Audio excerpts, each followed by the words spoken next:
এই জন্য আমি বলি, মানে আমার একটা স্বপ্ন আছে যে ঢাকা শহরে একটা ভালো ক্লিনিক আর হসপিটাল করা, যেখানে সবকিছু ইসলামিকভাবে চলবে ইনশাআল্লাহ। এটা দরকার আছে। আপনারা যদি আমরা ফেস করেছি তো আমরা বুঝতে পারি দরকার আছে। একটা হসপিটালে যান, দেখবেন পরিবেশ এনভায়রনমেন্ট ইসলামিক না। আপনার স্ত্রী অ্যানেস্থেসিয়া করছে একজন পুরুষ ডক্টর, সিজার করবে, অ্যানেস্থেসিয়ার প্রয়োজন আছে, একটা পুরুষ ডক্টর এসে অ্যানেস্থেসিয়া পুশ করছে, তখন তো পর্দা যাচ্ছে গা, পর্দা চলে গেল। যদিও বা অনেকে ফতোয়া দিতে পারেন যে এই সব জায়গায় বা এই ধরনের ক্ষেত্রে হয়তো এটা জায়েজ হতেও পারে, অনেকে ফতোয়া টানতে পারেন, কিন্তু এখানে কিন্তু এই সুযোগটা দেওয়ার ফলে কি হয়েছে যে অনেক সময় রোগীরা হ্যারাসমেন্টের শিকারও হয়েছেন, সেক্সুয়াল হ্যারাসমেন্টের শিকারও কিন্তু হয়েছে, এটাও কিন্তু বাস্তব। তো এই জন্য ইসলামিক এনভায়রনমেন্টের দরকার আছে। খুঁজে বের করতে হবে যে ইসলামিক ডক্টর কে আছেন যিনি শরীয়ত বোঝেন, মহিলা ডক্টর কারা আছেন, অ্যানেস্থেসিয়া মহিলা কারা আছে, বা আলট্রা করতে পারে মহিলা কারা আছে, খুঁজে বের করে মেডিকেল চেকআপ নিয়মিত করতে হবে। আর নর্মাল ডেলিভারি ইসলামের বিধান ঠিকই, ইসলাম এভাবেই চলেছে, সিজার এসেছে অনেক পরে, এবং এই ব্যাপারে শেষ জামানার হাদিসও আছে, আমি একটা লেকচারে বলেছিলাম। তবে কিছু কিছু ক্ষেত্রে সিজারের প্রয়োজন হতে পারে।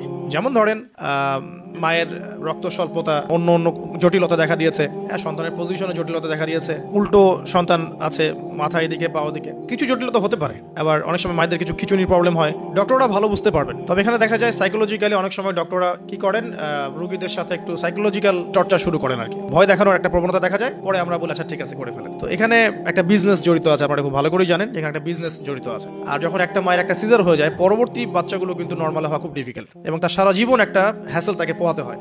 যাদের হয়েছে তারা জানে। তো আর নর্মাল হলে আপনি যে আমাদের আগে দাদি নানি দেখবেন 11টা বাচ্চা, আমার নানির 11টা বাচ্চা, 12টা বাচ্চা আমার নানির, আর এক নানির আমার 11টা বাচ্চা, সব নর্মাল, কোনো সমস্যা হয়নি। তারা কিন্তু ফ্রেশ খাবার খেতেন, ভালো এনভায়রনমেন্টে থাকতেন, কায়িক পরিশ্রম করতেন, তারা ফিজিক্যালি স্ট্রং ছিলেন। এখনকার মেয়েরা এমন নয়, ফিজিক্যাল স্ট্রাকচার দুর্বল, কায়িক পরিশ্রম কম, ফুড হ্যাবিট ভালো না, ঠিক আছে, ফুড হ্যাবিটটা টোটালি অন ইসলামিক, ঘুমের ঠিক নাই, খাওয়ার ঠিক নাই, হ্যাঁ, এক্সারসাইজ নাই, অনেক কিছুই নাই, দেখবেন তারা ফিজিক্যালি উইক, মেন্টালি উইক, তখন দেখা সিজারের প্রয়োজন হয়, নর্মাল ডেলিভারি করতে পারে না। এই জায়গায় ডিফার করবে আমাদের ক্ষেত্রে। আমরা চেষ্টা করব যে আমাদের মানে পরিবারকে ভালো খাবার খাওয়াতে, ভালো রুটিনে চলতে, এবং ভালো মেডিকেল চেকআপ করাতে, যাতে করে নর্মালি হয়। দেখবেন বাইরের বিশ্বের কান্ট্রিগুলোর মধ্যে কিন্তু খুবই কম সিজার হয়, খুব কম। কানাডায় দেখেন, আমেরিকায় দেখেন, ব্রিটেনে দেখেন, জার্মানিতে দেখেন, ফ্রান্সে দেখেন, খুবই কম সিজার হয়। যদি জটিলতা খুব বেশি দেখা যায় তখন তারা সিজার করতে চায়, এটাকে কিন্তু করতে চায় না। তাদের প্রযুক্তি অনেক ভালো, অনেক প্রযুক্তি আছে। আমরা কেন এই জায়গায় মানে এভাবে একটা জুলুমের শিকার হচ্ছি, এটা আমাদের ভাবা উচিত। এবং আমার মনে হয় ইসলামিক এনভায়রনমেন্টের মেডিকেল সেক্টরগুলো গড়ে তোলা উচিত। এখানে যাদের সামর্থ্য আছে তাদের এইসব প্রজেক্টে হাত দেওয়া যেতে পারে। আল্লাহ পাক আমাদেরকে তৌফিক দান করুন। তো এরপরে যখন সন্তান হয়ে যাবে,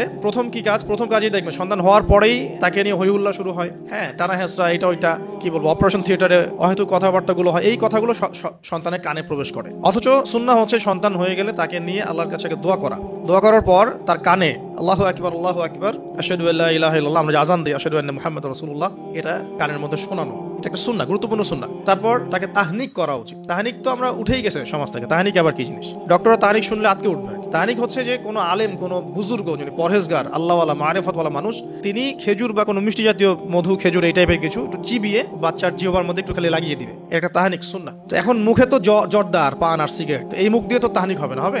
আল্লাহওয়ালা সত্যিকারের মানুষ খুঁজে বের করতে হবে। যাই হোক, যদি আপনি না পারেন, খুঁজে না পান, আপনি আপনার সন্তানের তাহনিক করেন, যথেষ্ট। আপনি দোয়া করেন, 2 রাকাত নামাজ পড়ে আল্লাহ শুকরিয়া আদায় করেন। আমি নিজের জীবনের ঘটনা থেকে বলছি আর কি। এখন যে যুগটাতে আমরা বসবাস করছি, এখানে আমরা দেখতে পারি যে যৌথ পরিবারগুলোর সংখ্যা ক্রমান্বয়ে কমে আসছে এবং একক পরিবার বেড়ে যাচ্ছে।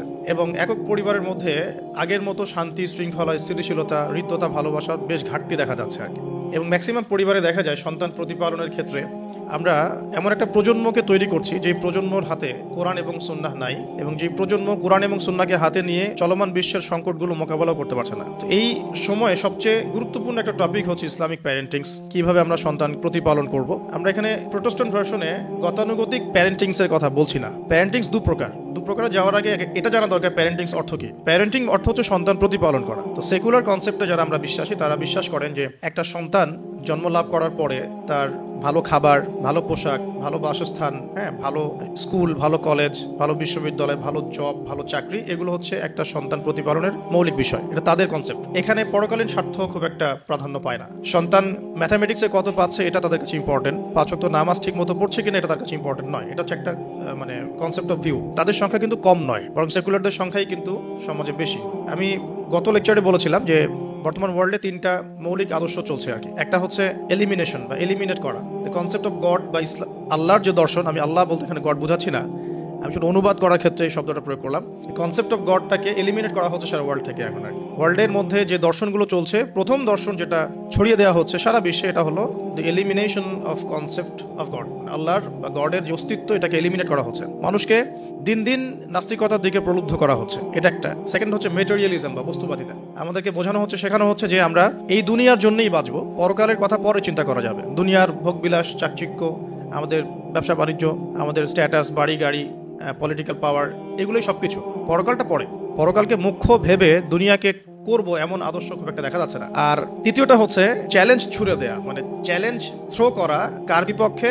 আল্লাহর ওহির বিপক্ষে, মানে আল্লাহ পাকের যে ওহির জ্ঞান, যেটাকে আমরা রেভলিউশন বলি, এই রেভলিউশনের এগেনস্টে চ্যালেঞ্জ ছুড়ে দেওয়ার একটা দর্শন দেখা যায়। দেখবেন ইসলামের এটা কেন, ওটা কেন, এটা কেন করবো, ওটা কেন করবো না, পর্দা কেন, হ্যাঁ কেন চুরি করলে চোরে হাত কাটতে আল্লাহ পাক বললেন, কেন জেনার শাস্তির কথা বললেন, কেন মাদকদ্রব্য খেলে সমস্যা কি, গান শুনলে কি সমস্যা, চ্যালেঞ্জ ছুড়ে দেওয়া হচ্ছে ইসলামের এগেনস্টে আর কি। তো এই তিনটা ফিলোসফি খুব মানে হাইলাইটেড এখন সারা ওয়ার্ল্ডে, এবং এটা পুরো পরিকল্পনাই পশ্চিমাদের, যাতে করে ইসলামপন্থীদেরকে তাদের মৌলিক আদর্শ থেকে ফিরিয়ে নেওয়া সহজ হয়। এবং জ্ঞানতাত্ত্বিক চ্যালেঞ্জটা ছুড়ে দিলে কি হয়, তখন মুসলিমদেরকে জ্ঞান অর্জন করেই জবাব দিতে হবে। আর এখানে যেহেতু আমরা অনেকটা পিছিয়ে থাকছি, এই কারণে আমরা তাদের চ্যালেঞ্জগুলোকে খুব একটা ফেস করতে পারছি না। খুব কম বই লেখা হচ্ছে নাস্তিকদের এইসব যুক্তিতর্কের এগেনস্টে, কিন্তু খুব বেশি বই লেখা হচ্ছে না।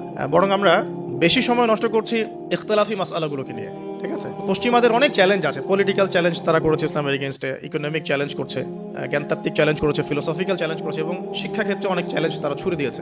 এই চ্যালেঞ্জিং যে আদর্শটা আছে, এটা তৃতীয় ওদের আদর্শ। তিনটা দর্শন তারা চালু করেছে। আবার বোঝাচ্ছি, একটা হচ্ছে এলিমিনেশন অফ আল্লাহ বা দ্য কনসেপ্ট অফ গড, এটা একটা হচ্ছে আপনার মেটেরিয়ালিজম বা বস্তুবাদিতা, যেখানে আমাদের মতো যে বাক্সে বাক্সে বন্দি জীবন শহরের মানুষরা অভ্যস্ত আর কি, সবাই মেটেরিয়ালিস্টিক ম্যাক্সিমামই। অনেক সময় দেখা যায় দাড়ি টুপি রেখেও আমরা আগে দুনিয়াটা ভালো বুঝি, পরকালটা পরে বুঝি। দুনিয়ার যে মোহটা, এটাকে আমাদের হৃদয়ে, মনে, মননে আবদ্ধ করা হয়েছে। আরেকটা হচ্ছে চ্যালেঞ্জ করা, ইসলামকে চ্যালেঞ্জ করা, ইসলামের যে কোনো বেসিক ফান্ডামেন্টালকে চ্যালেঞ্জ ছুড়ে দেওয়া আর কি। তো এর মধ্যে প্যারাডিক্সের সম্পর্কটা কোথায়? যারা সেকুলার এনভায়রনমেন্টে বড় হয়েছে বা ওই কনসেপ্টে চলে, মেটেরিয়ালিজম কনসেপ্টে চলে, তারা কিন্তু সন্তান প্রতিপালন বলতে বুঝে সন্তানের ভরণ পোষণ, খাওয়া দাওয়া, সুস্বাস্থ্য, শিক্ষা, ভালো ডিগ্রি, ভালো সার্টিফিকেট, অ্যাব্রোডে একটা জব, দ্যাটস অল। এবং এরপরে সে গ্রিন কার্ড পাবে এবং শেষ বয়সে আমাদেরকে দেখবে ইত্যাদি। তাদের কনসেপ্ট এতটুকু। বাট ইসলামিক প্যারেন্টিংস আর এই প্যারেন্টিংস এক জিনিস নয়। ইসলামিক কনসেপ্টে প্যারেন্টিংসের সংজ্ঞা হচ্ছে এই যে, আমি আমার সন্তানের ইহকালীন কল্যাণ এবং পরকালীন মুক্তির জন্য তার ভরণ পোষণ, তার খাবার, তার পরিচর্যা, তার মন, আত্মা, মননের যত্ন নেওয়া, তার শিক্ষা, তার চাকরি, তার বিবাহ, হ্যাঁ তার স্ট্যাটাস ইত্যাদি আমি মেনটেন করব। মানে আমি আমার সন্তানের ইহকাল পরকাল উভয়টাকেই নিশ্চিত করতে চাচ্ছি। এটা হচ্ছে ইসলামিক প্যারেন্টিংসের মূলনীতি। তো এখানে একটা মূলনীতিগত পার্থক্য আমরা খেয়াল করছি।